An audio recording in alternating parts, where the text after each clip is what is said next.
Welcome to my channel Daily Bulletin News.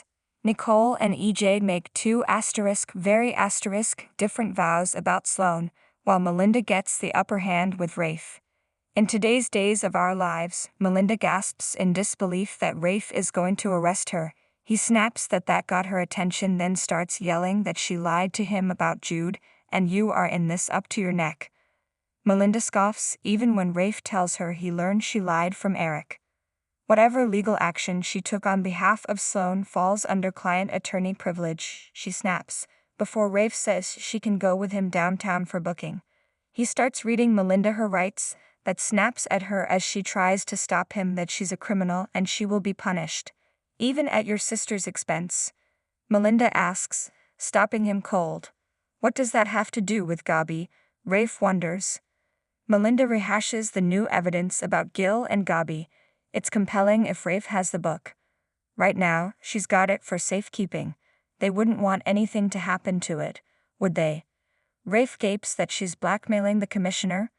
Melinda keeps speaking in hypotheticals about if she knew anything about what happened. Sloan's still the kidnapper, and if he ever wants Gabi out, he'll tell everyone she was never near the baby.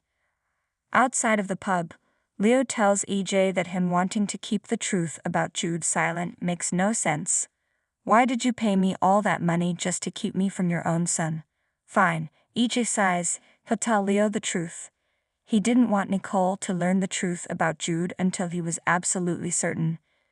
He just wanted more time to be certain so he didn't get Nicole's hopes up for nothing. Leo doesn't buy it. If he was just protecting Nicole, why pay him to keep quiet and not just ask him? Because EJ knows Leo blurts things out, so the money was just a little extra insurance. He then condescendingly says goodbye and leaves with Jude. Over in the Dimmer mansion, Nicole calls the cops on Sloan just as she runs out. And right into Eric. What the hell are you doing here? He growls.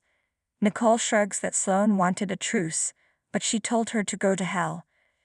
She then calls Rafe and tells him to get over there right away to arrest Sloan. Eric tells Sloan she's going to pay for what she did to Nicole and him, but Sloan said there's no worse punishment than losing him. Forgiveness is important to him in his faith, she reminds him. If your brother or sister sins against you, rebuke them. If they repent, forgive them.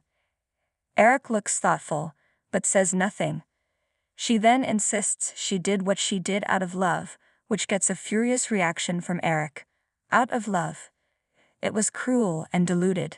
Sloan tells him that what they know isn't the whole story. She thinks back to telling EJ the truth about Jude. But as she tries to stammer out what happened, EJ comes home. Sloan, what the hell? Nicole says she came to apologize and claims there's more to the story. EJ grabs her and escorts her out and yells at Eric to stay and get ice for Nicole's hand. And I will go and take care of THIS, he growls at Sloan. Before being dragged out, she tearfully tells Eric again that she loves him. Outside, EJ tells her they had a deal. He paid her a lot of money and she disappeared. If she says a word about Eric, he'll make her life a living hell.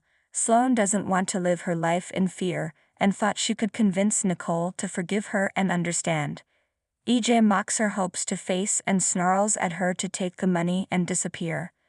Do you understand me? Inside, Eric tells Nicole that Melinda was involved too, then sadly starts talking about Jude and his routines.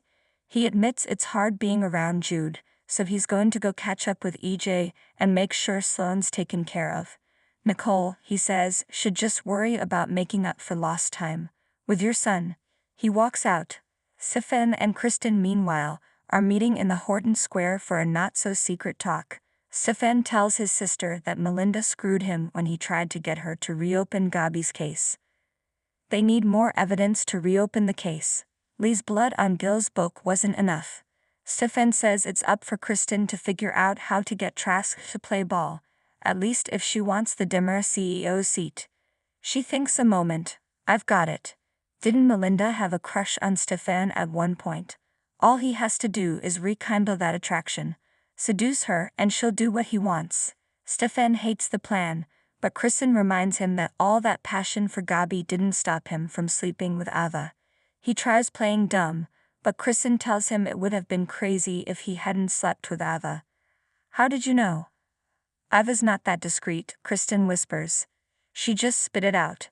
He threatens her to never tell anyone about it, but Kristen guffaws that she's not the problem. Ava is. Because if Gabi ever finds out, I'm guessing that there's gonna be hell to pay.